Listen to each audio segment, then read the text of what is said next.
Hello and welcome back to my channel. If you are new here, my name is Layla, and for today's video, I'm going to be going over my money goals and budget for November 2023.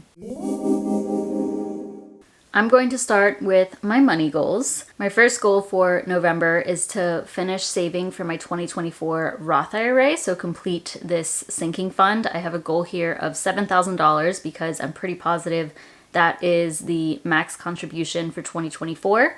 And come 2024, I'll have that 7K ready to go. And I can either make a lump sum contribution, the full $7,000 or like half of it, or I can dollar cost average throughout the year. I'm leaning more towards a lump sum because yeah, that's just what I'm leaning towards, but we'll just see what ends up happening. I am pretty confident that I can finish this sinking fund in November though, which is very, very exciting. And that kind of leads to goal number 2, which is to start saving for my sabbatical. So actually start my sabbatical sinking fund. I've had a sinking fund named sabbatical for months, but I haven't added anything to it. So if I am able to finish out my 2024 Roth IRA savings, then I should be able to move on to my sabbatical fund, and I'm aiming for at least $500 here in November.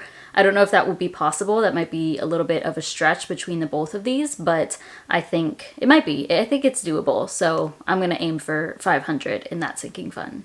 That is it as far as my goals go for the month. I do have quite a lot of things happening in the month. There's going to be my Debt Over It scholarship / grant, whatever you want to call it, but that's going to be a $1,000 giveaway. I will be talking about that soon.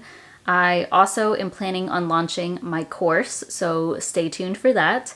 And then the third thing is I'm also planning on launching group coaching, which I'm super excited about. I plan on starting that the end of November, but that's going to be ready to go hopefully mid-November so people can start signing up and getting prepped for that. Yeah, definitely a busy month, but I think it'll be a pretty strong month overall. So with that, let's go ahead and go to my income that I'm expecting to earn for the month now. First up is my work income. These are my net earnings, so per usual, $4,051.74. I do have a full-time job. That's where these earnings come from. I am a Salesforce consultant. I've been doing this for like a year and 7 months or so, over a year and a half.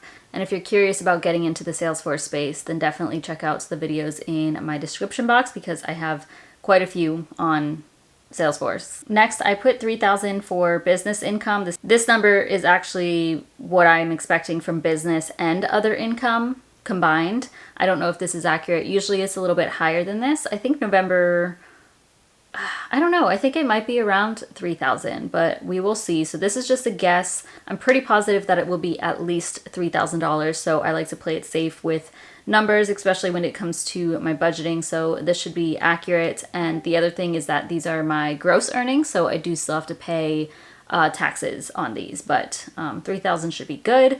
And then altogether, I'll be working with over $7,000. And then I do expect to pull from my sinking funds in November, about $600 just from one sinking fund. And I'll talk about where that comes in as I go through my expenses. Blue section are all of my sinking funds. I'm budgeting $500 there. Sometimes it's more, sometimes it's less. I set this money aside so that I can pay quarterly estimated taxes. Next is my gift sinking fund. That is $75. Car/car maintenance sinking fund, $100. Car insurance sinking fund, also $100. Beauty sinking fund, $75. Roth IRA 2024 sinking fund should be about $2,000 depending on how I finish off October. It could be a little bit more or it might even be less, hopefully less.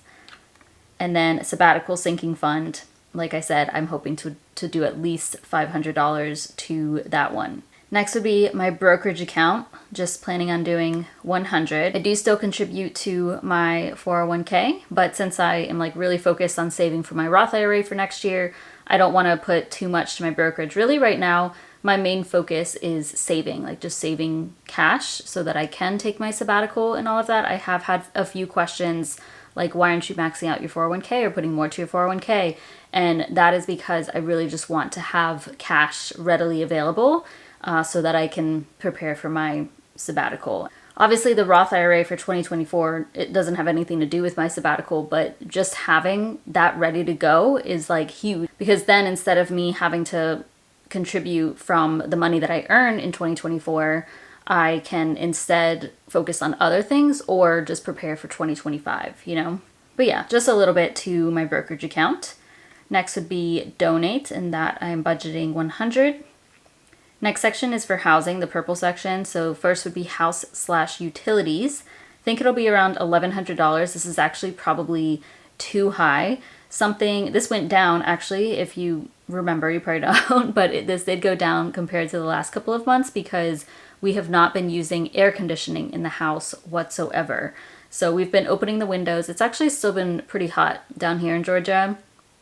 Some days have still been high 70s, even into the 80s, but it hasn't been too bad. It's just really, I'm sure this goes on in a lot of states because I've heard it before, but in Georgia, it's very common to be in like the low 40s in the morning, but then in the afternoon, it's like mid 80s.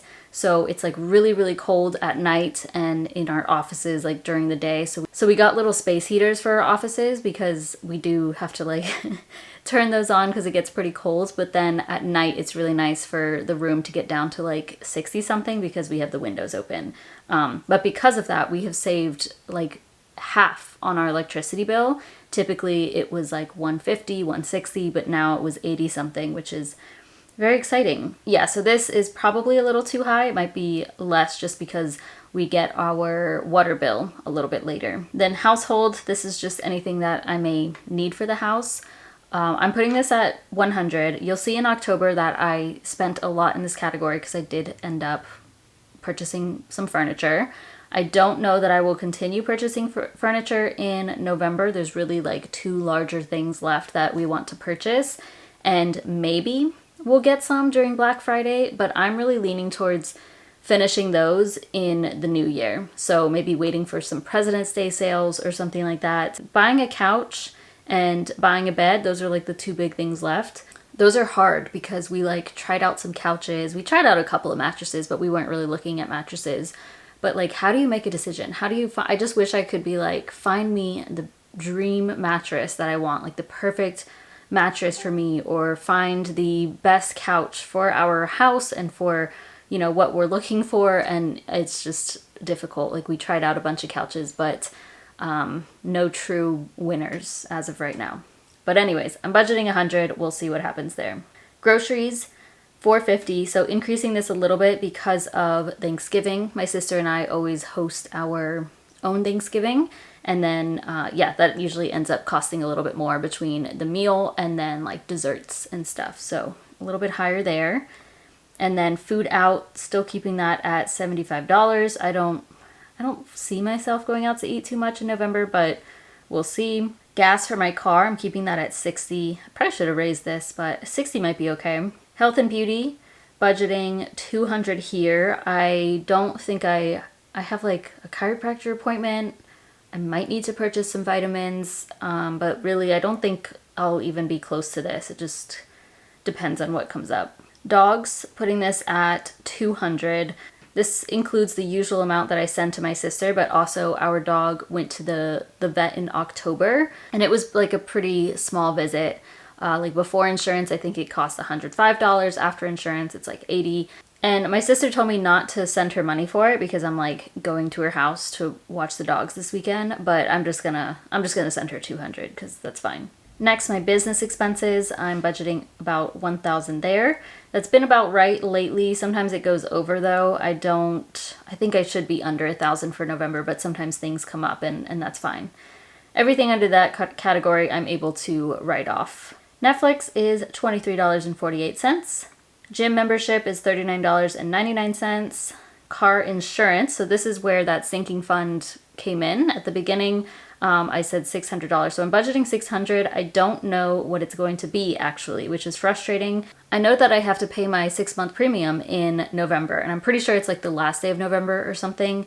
But typically, I've always known what that's going to cost like a month or 2 in advance, like a month and a half at least.